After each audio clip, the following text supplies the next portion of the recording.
Біздің бүгінгі түсірілім Шымкент қаласындағы Зердефито емдік шөптерден дәрілік препараттар шығаратын зауытта болады. Құрылғанына 15 жыл толған тәжірибесі мол зауыт еліміздің оңтүстік өңірінен бөлек бүкіл Қазақстан бойынша өзінің сапалы өнімдерімен аты шыққан. Талай жылдар қатарынан Қазақстанда ең үздік тауар номинациясының жеңімпазы атанған бұл мекеменің жұмысына ішінен үңілсек. Зауыт өнімдерінің басты ерекшелігі бұл жерде өңделетін емдік шөптердің барлығы дерлік жер шары бойынша экологиясы таза, жері табиғи химиялық элементтерге құнарлы аймақтардан әкелінген. Ол елдердің қатарында Тибет, Үнді, Индонезия, Болгария, Румыния елдермен Алтай және Тянь-Шань таулары бар. Арнайы мұқият жасалатын лабораториялық сұрыптаулардан кейін өсімдіктер осы зауыттың шөп өңдейтін цехына алып келінеді. Олар ұнтақтағыш аппарат арқылы майдаланып ұсақталады.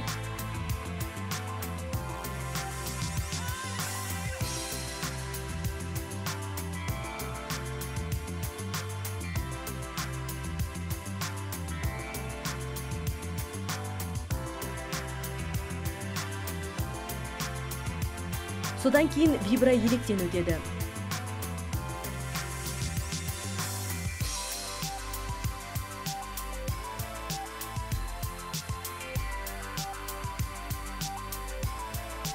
Бұл құрылғының бір ерекшелігі, ол бір рет іске қосылғанда 3 түрлі қызметті қатар атқарады. 3 бөлікке бөлінген бұл құрылғының еті тетігінен 2 түрлі майдаланған шөп шықса, үшіншісінен шикізаттың ең ірі күйіндегі қалдықтары шығады. Өндіріске арналған алғашқы түрлерінің бірі, яғни ең майдасы, кейіннен қалташаларға салынып, демделетін болса, ірі ұсақталғандары осы күйінде қайнатылып қолданыла алады. Ал ірі қалдық шөптер қайта өңделуге жіберіледі. Бұл жұмыс барысын арнайы технолог маман жіті бақылап отырады. Себебі технологиялық үдеріс өзіне тиесілі тәртіппен жүруі қажет. Келесі кезеңде ұсақталған шөптің ең майда түрі шай орайтын аппаратқа келінеді. Шикізат жоғарыда орналасқан бункерге салынып, мөлшерлеуіштің көмегімен әрқайсының салмағы тура 1,5 граммды құрайтын шай шөптері бөлінеді. Олар арнайы сүзгі қағаздарға салынып қапталынады.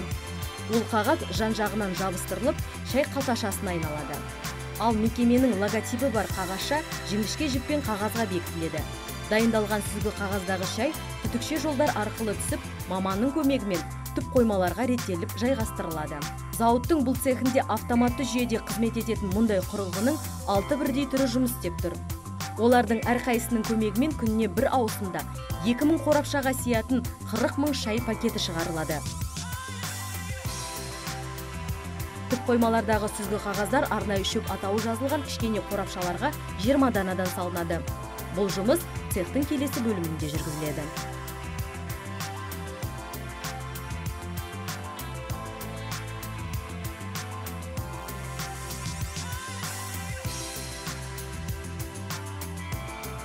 Содан кейін шай пакеттері толтырылған қорапшалардың сырты целлофанатор деп аталатын құрылғының көмегімен жұқа пленкамен қапталынады.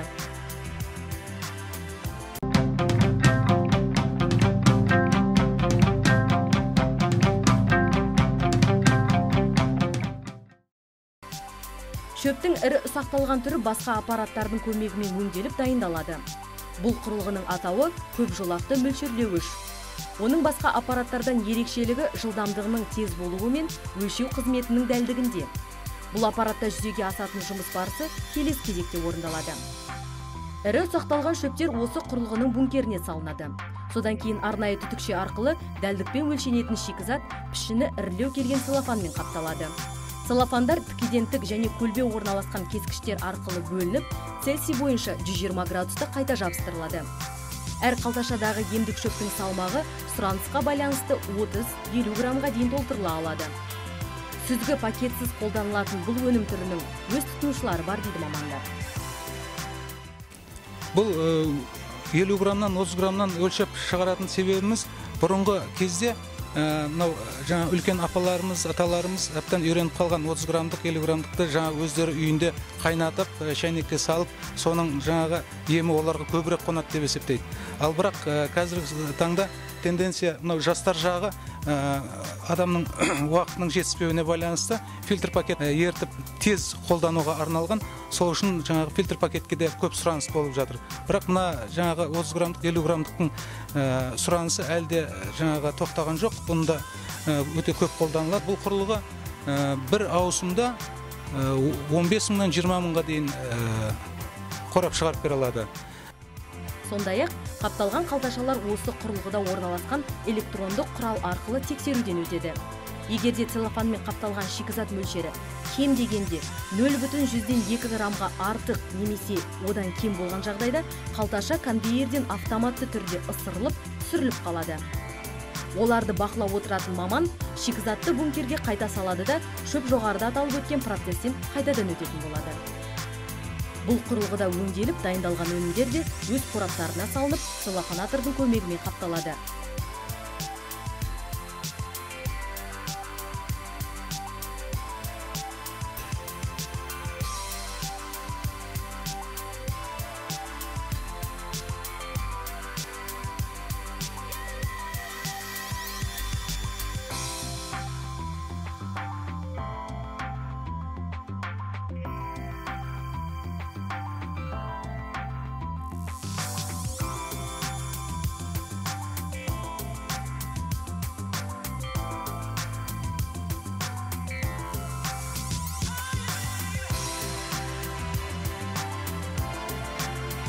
Барлық өндіріс жұмысының барысы толық технологиялық кезеңдерден өтеді. Мұндағы инженер бақылаушы сол әр кезеңді қадағалап, өнім сапасын тексеріп отырады.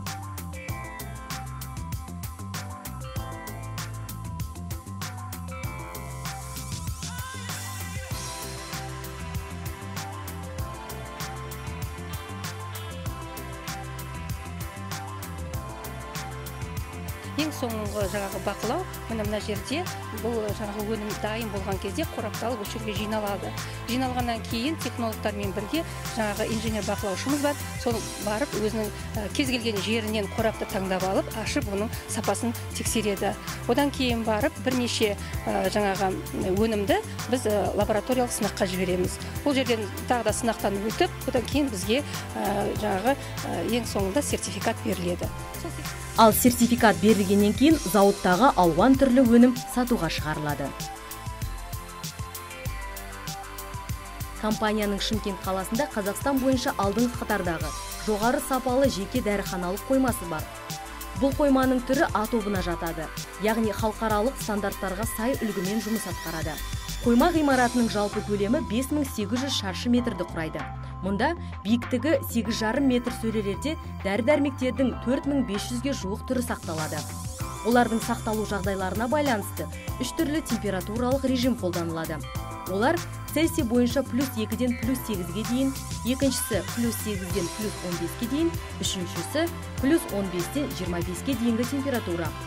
Айта кетерлік жай, қоймадағы жұмыс барысында ешқандай қағаз түріндегі құжаттар қолданылмайды. Барлығы да Германия елінен ендірілген соңғы үлгідегі озық электрондық жүйе арқылы жүзеге асырылады. Менің қолымда мәліметтерді жинау терминалы тұр. Бұл терминалмен әр қызметкер өзінің күнделікті жұмыстарын атқарады.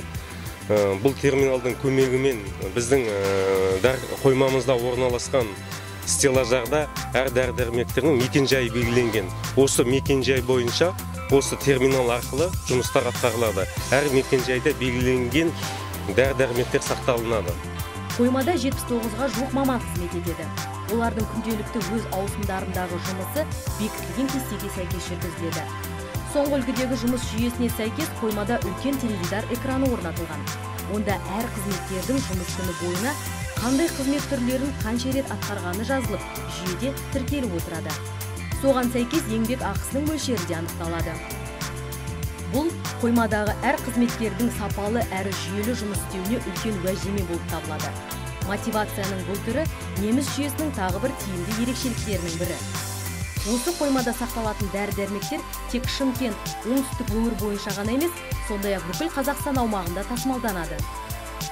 2009 жылы Ұлыбританияның Moody International атты сертификаттау ұйымы Зердефита компаниясының менеджмент сапасын халықаралық талаптарға сай деп танып, ISO 9001 сертификатын табыстаған. Содан бері барлық жұмыс осы жүйеге сәйкес атқарылады.